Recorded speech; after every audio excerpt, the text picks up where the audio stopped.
अस्सलाम वालेकुम students. Vital educators और इसके ज़ेरे तमाम इंग्लिश ग्रामर कोर्स और इसके सिलसिले का जनाब लेक्चर नंबर है 64। इससे पहले हम 113 पेजेस तक ट्रांसलेशन कर चुके हैं और आज हमने इंशाअल्लाह अज़ीज़ पेज नंबर 114 पर ट्रांसलेशन करनी है। और जैसा कि आपको पता है हमारा ट्रांसलेशंस का सिलसिला जारी है। English grammar and composition class 9th और इसमें ज़ाहिर क्लास 10th का भी ग्रामर है, वो भी इंशाल्लाह हम इसके बाद फोकस करेंगे। सबसे पहले हम क्लास 9 की ग्रामर को फोकस कर रहे हैं। अच्छा जी, अब जो एक्सरसाइज हमारे सामने इसमें जैसा पिछले जो हमने लेक्चर में काम किया था, हैड बीन को हम कंटिन्यू कर रहे हैं, उसके साथ थर्ड फॉर्म ऑफ वर्ब लगती है और बाकी आपको पता है सारा कि ये जुमले किस तरह के हैं। ये पैसिव वॉइस हैं। पैसिव में ये होता है कि सब्जेक्ट डायरेक्टली नहीं दिया गया होता और जो ऑब्जेक्ट होता है वो आपका चला जाता है सब्जेक्ट की जगह। तो सिलसिला शुरू करते हैं जनाब। दफ्तर 2 बजे से पहले बंद कर दिया गया था। सबसे पहला सेंटेंस है जी। अच्छा, अब देखिए मैं अगेन बच्चों के लिए ये चीज़ क्लियर करता चलूँ कि दफ्तर किसने बंद किया था। पीएन ने किया था, किसी सिक्योरिटी गार्ड ने किया था, किसी एम्प्लॉय ने किया था, ये चीज़ नहीं बताई गई। सिर्फ ये कहा गया कि दफ्तर 2 बजे से पहले बंद कर दिया गया था, बस।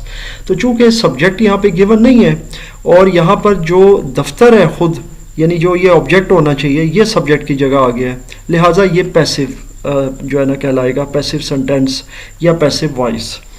तो ये चीज़ें खैर मैं रिपीट करता आ रहा हूँ अपने लेक्चर्स में, तो वो अगर आप शुरू से ग्रामर लेक्चर्स को लेंगे तो वो आपके लिए बड़ा आसान हो जाएगा इन चीज़ों का। और अंग्रेज़ी ज़बान या अंग्रेज़ी ग्रामर सीखना बिल्कुल भी मुश्किल नहीं है। सिर्फ़ और सिर्फ आप बेसिक्स को फॉलो करें, बेसिक्स पर कंसंट्रेट करें और ट्रांसलेशंस को फोकस करें तो आपकी जो इंग्लिश ग्रामर है इंशाअल्लाह ताला वो इम्प्रूव होती जाएगी। इसीलिए हमने ये ट्रांसलेशंस का सिलसिला शुरू किया। मैं हमेशा कहता हूँ कि अपनी अंग्रेज़ी ग्रामर और वोकेबलरी को इम्प्रूव करने के लिए ज़रूरी है कि आप ज़्यादा से ज़्यादा उर्दू टू इंग्लिश ट्रांसलेशंस करें। दफ्तर 2 बजे से पहले बंद कर दिया गया था। The office had been closed. अच्छा जी, यहाँ तक तो हो गया कि the office had been close. यहाँ तक तो मैंने सेटिस्फाई इसको कर दिया है, हैड बीन भी लगा दिया है और साथ थर्ड फॉर्म भी लगा दिया। अब आगे जाते हैं कि आगे क्या लिखा हुआ है 2 बजे से पहले। तो यहाँ पर हम लिख देंगे बिफोर टू, यहाँ पर आप यूँ कह सकते हैं पीएम, क्योंकि दिन 2 बजे ही ज़ाहिर है दफ्तर खुला होता है, तो फिर यहाँ पर पोस्ट मेरिडियम यानी पीएम लगा देंगे। ये एएम और पीएम के हवाले से आप मेरा लेक्चर इसी पे देख सकते हैं, मौजूद है और इसका पूरा मैंने एक वो उसके हवाले से बताया हुआ है एएम और पीएम के मामलात। अच्छा, इसके बाद है जी हमारा दूसरा सेंटेंस और वो है शाम से पहले मुर्गियों को दड़बे में बंद कर दिया गया था। अब मुर्गियों का दड़बा जो है वो मैं इससे पहले भी बता चुका हूँ कि इसको कूप भी कहते हैं। तो ज़्यादा जो मुनासिब वर्ड है वो तो यही है। अक्सर लोग केज का लफ्ज़ लगा देते हैं लेकिन वो पिंजरे के लिए यूज़ होता है और बड़े जानवरों के लिए ख़ास कर केज का लफ्ज़ हम यूज़ करते हैं, जैसे शेर वगैरह या इस तरह।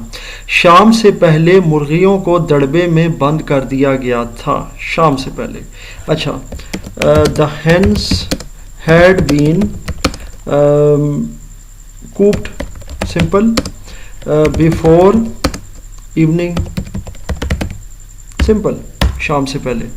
सो इसी को मैंने थर्ड फॉर्म कर दिया, कूप्ड। तीसरे पे आ जाते हैं जनाब। तीसरा सेंटेंस है सुबह तक दुश्मन भगाया जा चुका था। अब यहाँ पर अगर मैं वोकेबलरी में आऊँ तो ड्राइव है जी। अब आप ये देखें कि यहाँ पर इन्होंने दुश्मन भगाने को भी ड्राइव लिखा हुआ है। अच्छा, अब जाहिर है कि ड्राइव सिर्फ गाड़ी चलाने को नहीं कहते, ड्राइव बहुत सारे वर्ड्स के लिए यूज़ होता है। इसमें अगर मवेशी हाँकने को देखें तो इसके लिए भी ड्राइव लिखा हुआ है। तो ये सब to drive, to take off और ये टू ड्राइव, मतलब ये जो चीज़ें हैं ना ये इन्फिनेटिव की फॉर्म में लिखी हुई हैं। हमें ज़ाहिर है सेंटेंस के लिहाज से इसको कन्वर्ट करना होता है, ये मैं हमेशा बताता हूँ। तो सुबह तक दुश्मन भगाया जा चुका था। अच्छा, अब जाहिर है कि भगाया जो होता है ना, एक होता है किसी का मतलब भागना, वो रन होता है।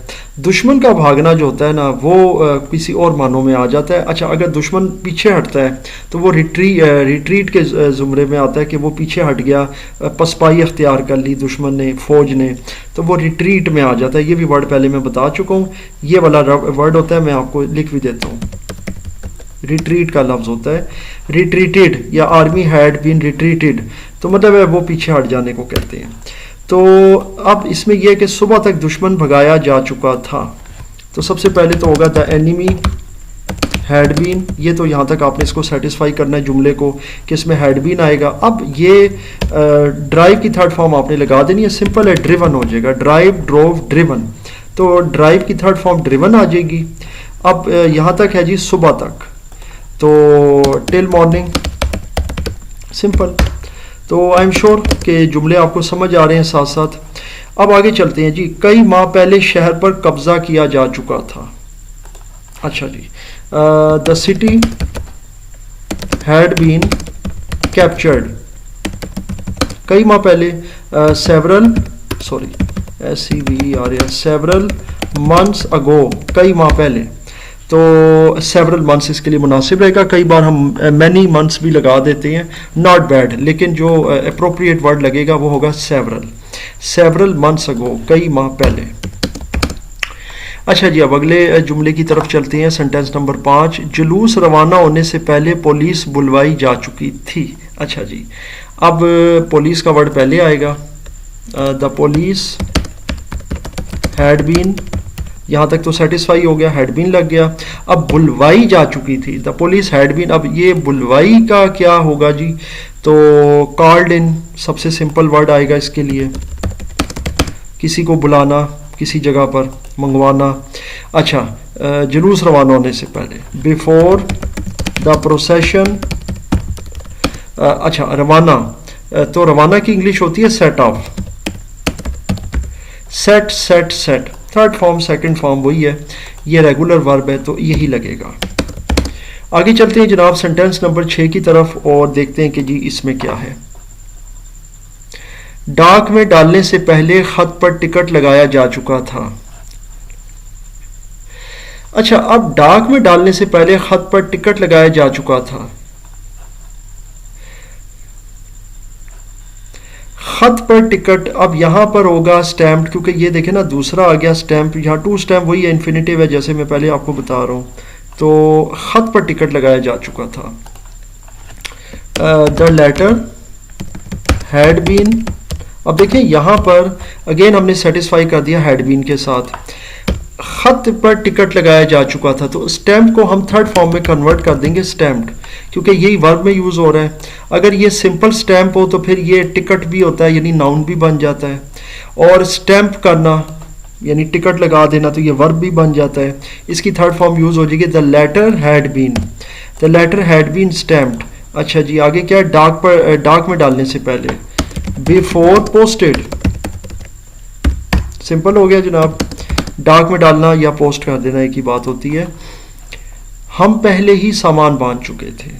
अच्छा, ये तो खैर बहुत आसान है, we had already been packed our luggage. ज़्यादा मुनासिब यही होगा कि अगर आप बीन ना लगाएं, लेकिन चूंकि बीन वाले जुमले तो हमारे लिए मजबूरी है, अदरवाइज आप यूँ लिख सकते हैं we had already packed our luggage, या पैक्ड लगेज वट एवर, या पैक्ड द लगेज कह लें, क्योंकि पहले ही सामान बांध चुके थे, अपना सामान नहीं लिखा हुआ, तो फिर हम यहाँ दा लगा देते हैं, ज़्यादा मुनासिब रहेगा जी। चलते हैं जी सेंटेंस नंबर 8 की तरफ। सेंटेंस नंबर 8 है जी, सूरज गुरूब होने तक मवेशी हाँक कर लाए जा चुके थे। अब हाँकने का भी यहाँ पर इन्होंने यही लिखा हुआ है, टू ड्राइव। अच्छा जी, अब मवेशी कैटल है, सूरज गुरूब होने तक मवेशी हाँक कर लाए जा, अच्छा लाए जा चुके थे, तो द कैटल हैड बीन, सबसे पहले तो ये लिखेंगे। अब ड्रिवन भी हो जाएगा, लाए जा चुके थे, ड्रिवन बैक यानी लेकर आना, तो यहाँ तक तो क्लियर हो गया, the cattle had been driven back, सूरज गुरूब होने तक, सूरज गुरूब होने तक होगा टिल सन सेट, क्योंकि सन सेट कहते हैं सूरज गुरूब होने को, सन राइज कहते हैं सूरज के तुलू होने को। अच्छा जी, आंधी आने से पहले बच्चों को मैदान से बुला लिया गया था, आंधी आने से पहले बच्चों को मैदान से बुला लिया गया था। अच्छा जी, द चिल्ड्रन हैड बीन, बुला लिया गया था, called back before the storm come came, come came second form लगेगी, क्योंकि जब नेक्स्ट आएगा तो फिर उसमें सेकंड फॉर्म आएगी, यहाँ पर हैड बीन के साथ थर्ड फॉर्म आएगी, called, call, called, called third form, और यहाँ पे जब स्टॉर्म अगला वर्ब यूज होगा तो उसकी सेकंड फॉर्म आएगी। तो ये कम, केम, कम, तो सेकंड फॉर्म केम लगेगी। The children had been called back before the storm came, आंधी आने से पहले या तूफान आने से पहले। सेंटेंस नंबर 10 की तरफ चलते हैं जी हम।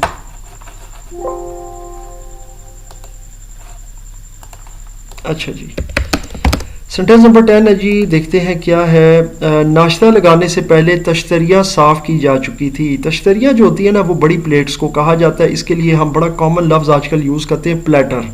ये भी वर्ड आपको मैं बता देता हूँ, क्योंकि प्लेटर डिशेस बड़ी आम हो रही हैं होटल्स के अंदर, और वो जो हम अक्सर मतलब जब कुछ सर्व करते हैं तो हम कहते हैं जी प्लेटर।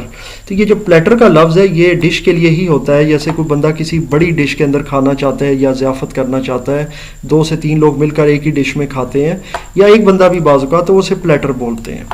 तो ये प्लेटर, पुलाव और प्लेटर, ये इस तरह के बड़े वर्ड यूज़ हो रहे हैं। तो ये तश्तरी के लिए ही है। इसके लिए डिश का लफ्ज़ भी होता है, यहाँ पर डिश लिखा हुआ है। एक मैंने वर्ड और आपको बता दिया, क्योंकि ये वर्ड भी बहुत ज़्यादा यूज़ हो रहा है तो आपको पता होना चाहिए।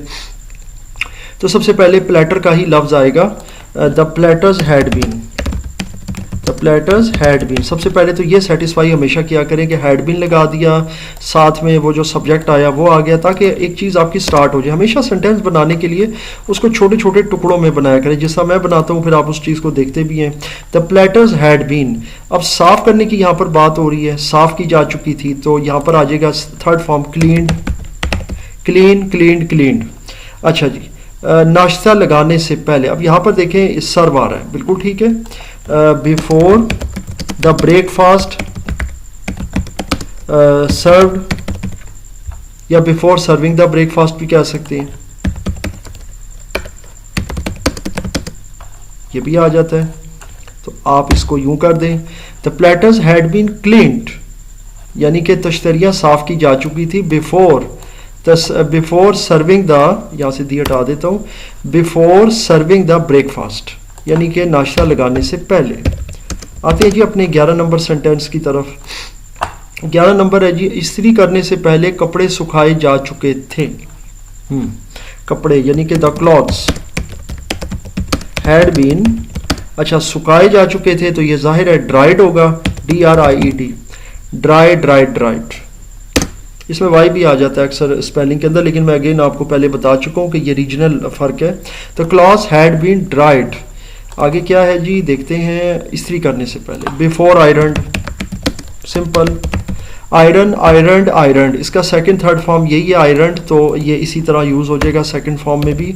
रेगुलर वर्ब है, और आयरन इस्त्री को भी कहते हैं, आयरन लोहे को भी कहते हैं, ये एज अ नाउन भी यूज़ होता है। और जब इस्त्री की जाती है तो उसके लिए भी आयरन का लफ्ज़ ही होता है कि जी मैं कपड़े आयरन कर रहा हूँ। वैसे हम प्रेस का लफ्ज़ भी यूज़ करते हैं, लेकिन ज़्यादा जो अप्रोप्रिएट वर्ड है वो आयरन का होता है। आगे चलते हैं जी, और अगला वर्ड है 12 नंबर सेंटेंस, दीवार पर कील गाड़ने से पहले नक्शा उतारा जा चुका था। सबसे पहले तो नक्शे का मामला करते हैं यहाँ पे। द मैप हैड बीन, यहाँ पर हमने पहले हैड बीन लिख दिया, उतारा जा चुका था, हैड बीन। अब उतारने की क्या इंग्लिश हो सकती है, पहले इसमें देख लेते हैं जी। यहाँ पर क्या है, टेक ऑफ, ठीक है जी। टेक, टुक, टेकन, थर्ड फॉर्म लग जाएगी, टेकन ऑफ। अब यहाँ तक आई एम श्योर आपको समझ आ गई है, ये चीज़ हमने यहाँ से कर ली है। दीवार पर कील गाड़ने से पहले, अब यहाँ पर देख लेते हैं, ड्राइव और नेल आ गया, तो before driving nail on the wall, simple. Before driving the nail on the wall, या before driving nail on the wall, whatever. दीवार पर कील गाड़ने से पहले, या कील लगाने से पहले, या कील ठोंकने से पहले, वट एवर, तो उसका वर्ड आ जाएगा ड्राइव करना। सेंटेंस नंबर 13 की तरफ चलते हैं जी। सेंटेंस नंबर 13, पर्चा हल करने से पहले वो अपना नाम लिख चुका था, तो अगेन वो पहले आएगा कि वो अपना नाम लिख चुका था। ही हैड बीन, बल्कि he had written, he had written his name before solving the paper। अच्छा, अब इसमें बीन नहीं आया, आप ये देख सकते हैं, पर्चा हल करने से पहले, ठीक है। अब देखें, he had written his name before solving the paper, पर्चा हल करने से पहले वो अपना नाम लिख चुका था। तो अब इसमें हम ये नहीं कह सकते क्योंकि वो अपना नाम लिख चुका था, तो इसको अगर आप देखें तो ये सेंटेंस ऑलरेडी इसमें सब्जेक्ट भी आ रहा है कि किसने अपना नाम लिखा था पर्चा हल करने से पहले और सारा। सो ये इसमें आप बीन ना भी लगाएं तो ये सेंटेंस तब भी चलेगा। खाना खाने से पहले मेहमान को सर्द मशरूब पेश किया जा चुका था। सर्द मशरूब ज़ाहिर कोल्ड ड्रिंक आएगा, यहाँ पर लिखा हुआ भी है खाना खाने से पहले। अच्छा, सबसे पहले गेस्ट का लिख देते हैं। The guest had been served cold drink. अच्छा जी, यहाँ तक तो क्लियर हो गया। The guest had been served cold drink. आगे क्या है जी? खाना खाने से पहले, before taking the food. So जनाब ये आ गया जी हमारा। अब लास्ट सेंटेंस देखते हैं कि कौन सा है। सैलाब आने से पहले बंद बांधा जा चुका था। बंद को मैंने पहले भी बताया हुआ, डैम को कहते हैं जी। तो the dam had been built before the flood came. Come came come, come came come, तो केम होगा सेकंड फॉर्म। सो जनाब ये according to rules and regulations हमने एक्सरसाइज अल्हम्दुलिल्लाह कंप्लीट कर ली है। यहाँ तक आप देख सकते हैं। अब इसके बाद हम चलते हैं जी अपने नेक्स्ट जो प्री हमारी ट्रांसलेटेड एक्सरसाइज होती है हमारे तकरीबन हर लेक्चर में, ज़्यादातर लेक्चर्स में नहीं भी होती। बहरहाल इसमें कुछ वर्ड्स ऐसे होते हैं जो मैं आपको साथ साथ बताता हूँ। अच्छा जी, शाम से पहले मुसाफिर। मुसाफिर के लिए यहाँ ट्रैवलर का लफ्ज़ यूज़ हुआ है, बिल्कुल ठीक है। वैसे आप कोई और वर्ड भी यूज़ कर सकते हैं, बहुत सारे वर्ड मैं पहले भी इसके हवाले से बता चुका हूँ। पैसेंजर का लफ्ज़ भी होता है। अच्छा, शिकारी, लेकिन पैसेंजर चलने वाले को भी कहते हैं, गुजरने वाले को भी कहते हैं। बहरहाल ट्रैवलर एक ज़्यादा मुनासिब लफ्ज़ है मुसाफिर के लिए। शिकारी जाल बिछाने से पहले the hunter had not been hidden, ठीक है। अप्रैल से पहले ईंटें नहीं पकाई गई थी। Bricks had not been fired, बिल्कुल ठीक है। अब यहाँ पे देखिए बड़ा इंपॉर्टेंट है, ईंटें पकाने को यहाँ कहा गया bricks had not been fired, क्योंकि ये एक भट्टा होता है जिसमें ईंटों को पकाया जाता है, मतलब उनको तैयार करके उसके अंदर रख दिया जाता है हल्की हल्की आंच पर और वो पकती रहती हैं। लेकिन वो पकना नहीं होता जिस तरह कोई हम खाना पकाते, इसलिए यहाँ बेक का लफ्ज़ नहीं होगा। तो ये एक बहुत इंपॉर्टेंट चीज़ है जिसका बच्चों को पता होना चाहिए कि हर जगह पर हर वर्ड फिट नहीं होता और मुख्तलिफ जो अल्फाज होते हैं उर्दू के उनके लिए अलग अलग लफ्ज़ होते हैं। अभी इंशाल्लाह मैं आगे भी आपको भी बताऊंगा। तो ईंटें पकाने के लिए ज़्यादा मुनासिब लफ्ज़ यही है, bricks had not been fired. तो ये लफ्ज़ है यहाँ पर, इसीलिए इसको मैंने सर्कल कर दिया है। अच्छा, the battle had not been fought before 1943, यानी 1943 से पहले। तो जंग के लिए वार का लफ्ज़ भी यहाँ मुनासिब है, बैटल, दोनों वर्ड आप लिख सकते हैं, कोई इशू नहीं है। यहाँ पर मैं वार का लफ्ज़ भी लिख देता हूँ, वार भी बिल्कुल अप्रोप्रिएट है और इवन आपका बैटल भी बिल्कुल ठीक है, इसमें कोई किसी किस्म का इशू नहीं है। आप चाहे वार लिख दें चाहे बैटल लिख दें, नो प्रॉब्लम। पीर से पहले नुमाइश नहीं लगाई गई थी। The exhibition had not been held, बिल्कुल नुमाइश लगाने को हेल्ड कहते हैं, होल्ड, हेल्ड, हेल्ड। अच्छा, कैदी 9 बजे से पहले जेल से नहीं लाए गए थे। The prison had not been brought from prison before 9 o'clock, ठीक है। भाइयों में अभी तक ज़्यादा तकसीम नहीं की थी। Property had not been divided. अच्छा, यहाँ पे हैड नॉट येट बीन आ गया, येट का मतलब है अभी तक, तो येट वहीं पर आता है, ये पहले भी मैं बता चुका हूँ। कुछ आदमियों को गिरफ्तार नहीं किया जा चुका था। Some man had not been arrested. अब यहाँ पर देखें कि आदमी के लिए मैन भी लिखा हुआ है और पर्सन्स भी आप लिख सकते हैं, तो दोनों वर्ड्स आपके चलेंगे। तो यहाँ पर मैं पर्सन्स भी मेंशन कर देता हूँ कि पर्सन्स का लफ्ज़ भी आप लगा सकते हैं, कोई इशू नहीं है। सो मैन के साथ साथ आप पर्सन का लफ्ज़ भी यूज़ कर सकते हैं। Some persons had not been arrested, तब भी ठीक है।